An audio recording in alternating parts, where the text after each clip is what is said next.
Hi, this is William, and I'm going to talk about Task 3.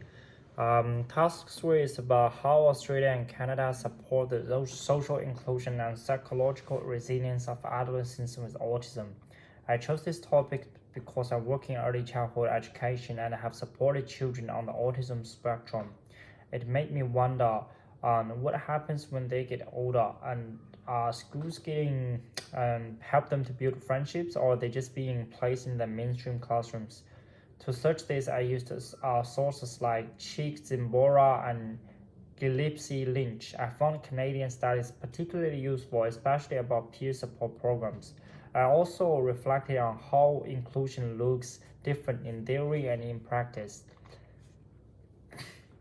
The challenge part was understanding that even when policies exist, they don't always translate into real belongings. I read about how some students are physically included but still feel isolated. That made me think of my own experience moving to Australia as a teen. I spoke English, but culturally I still feel different. That helped me empathize with autism sons who may feel present but not included. What I learned is that real inclusion that takes more than places. It's about school culture, peer empathy, and structured support. I was especially inspired by the research showing how peer mentoring and extracurricular activities help autistic students feel more connected.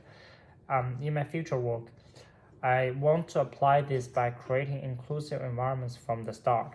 That includes talking about emotions, encouraging peer understanding, and working closely with families. If we build that foundation early, I believe we can support wider inclusion later in life.